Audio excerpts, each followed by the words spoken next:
బండి మీద దొరికే టేస్టీ దహీ పూరిని ఎలా తయారు చేసుకోవాలో చూపిస్తా. ప్రాసెస్ చాలా సింపుల్. ఈ సమ్మర్ లో అయితే చల్లగా దహీ పూరి చాలా బాగుంటుంది. ఇది తప్పకుండా మీ ఫేవరెట్ అవుతుంది. మరీ ఎక్కువగా చెప్పాలి అంటే స్వీట్స్ తినే ప్రతి ఒక్కరికి కూడా ఈ దహీ పూరి నచ్చుతుంది. సింపుల్ ప్రాసెస్ లో చూపిస్తా. వీడియోలోకి వెళ్ళిపోతాం. వీడియో నచ్చితే లైక్ చేయండి. దహీ పూరి తయారు చేసుకోవడం కోసం ముందుగా పూరీలు తయారు చేసుకుందాం. మార్కెట్ లో పానీపూరి చిప్స్ అందుబాటులో ఉంటాయి. ఈ చిప్స్ ను బాగా నూనె వేడయ్యాక ఇలా నూనెలో మనం వేస్తే పానీపూరీస్ అనేది చక్కగా పొంగుతూ వచ్చేస్తాయి. 30 రూపీస్ కనుక మనం పెట్టాము అనుకో ఎగ్జాక్ట్ గా 60-70 పూరీస్ అయితే వస్తాయి. ఒక ప్యాకెట్ లో మనకు పూరీస్ తయారయ్యాయి. వీటిని ఒక ప్లేట్ లోకి సర్వ్ చేసుకుందాం. నెక్స్ట్ అయితే స్వీట్ చట్నీని తయారు చేసుకుందాం. దీనికోసం 50 గ్రాముల చింతపండును తీసుకునేసి వేడి నీళ్లు పోసుకునేసి ఒక అరగంట పాటు నానబెట్టుకుంటే చింతపండు నుంచి గుజ్జు చిక్కగా మనకు బయటకు వచ్చేస్తుంది. స్ట్రెయిన్ సహాయంతో చింతపండు నుంచి చిక్కని గుజ్జును తీసి పక్కన పెట్టుకోండి. మిగతా చింతపండు తోటి రసం చేసుకోండి. ఈ చింతపండు రసాన్ని గ్యాస్ మీద పెట్టేసి కుక్ చేసుకోండి. చింతపండు కుక్ అవుతున్న సమయంలో 3 టేబుల్ స్పూన్ల బెల్లం, 1/2 టీ స్పూన్ జీలకర్ర పొడి, 1/2 టీ స్పూన్ కారము,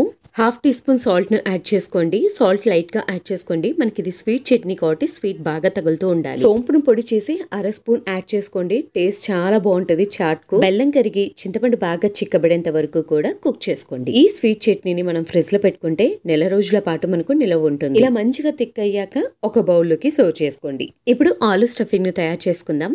ఆలూ స్టఫింగ్ తయారు చేసుకోవడం కోసం 4-5 బంగాళదుంపలను ఉడికించి పెట్టుకోండి. బంగాళదుంపలన్నింటినీ స్మాష్ చేసి పెట్టుకోండి. 1/2 స్పూన్ జీలకర్ర పొడి, 1 టీ స్పూన్ ధనియాల పొడి, 1/2 స్పూన్ వేయించిన జీలకర్ర పొడిని యాడ్ చేసుకోండి. తప్పకుండా స్కిప్ చేయకుండా చాట్ మసాలా ఒక 1/2 టేబుల్ స్పూన్ యాడ్ చేసుకోండి. 1 టేబుల్ స్పూన్ కారము, 1 టేబుల్ స్పూన్ ఉప్పు, 1/2 టేబుల్ స్పూన్ పసుపును యాడ్ చేసుకోండి. కొత్తిమీరని యాడ్ చేసుకుని మొత్తాన్ని మిక్స్ చేసి పక్కన పెట్టుకోండి. ఆలూ స్టఫింగ్ కూడా తయారైపోయింది కదా. ఇప్పుడు గ్రీన్ చట్నీని తయారు చేసుకుందాం. మిక్సీ జార్ లోకి 1/2 కప్పు పుదీనా, 1/2 కప్పు కొత్తిమీర, 1 పచ్చిమిర్చి, చిన్న అల్లం ముక్క, బెల్లము, 1/2 teaspoon chaat masala, 1/2 tablespoon ఉప్పు, 2 or 3 టేబుల్ స్పూన్ పెరుగును యాడ్ చేసుకోండి. ఇక్కడ వాటర్ ఎక్కడ యాడ్ చేయకుండా మీరు పెరుగుతోనే మిక్సీ పట్టుకోవాలి. మిక్సీ పట్టుకున్న పేస్ట్ ను ఒక బౌల్ లోకి యాడ్ చేసుకోండి. గ్రీన్ చట్నీ తయారైపోయింది. దహిని ఎలా తయారు చేసుకోవాలో చూపిస్తా. 1 కప్పు పెరుగు తీసుకోండి. ఇది కూడా గడ్డ పెరుగు, ఫ్రిడ్జ్ లో పెట్టిన పెరుగు తీసుకోండి. చాలా బాగుంటది. 1/2 టీ స్పూన్ జీలకర్ర పొడి, 1/2 టీ స్పూన్ ఉప్పు యాడ్ చేసి మంచిగా మిక్స్ చేసుకోండి. దహీ పూరికి కర్డ్ చల్లగా ఉండాలి. అలానే బాగా స్వీట్ గా ఉంటేనే చాలా బాగుంటది తినడానికి. సన్నకారం పూసని ఇంట్లోనే తయారు చేసుకోవచ్చు.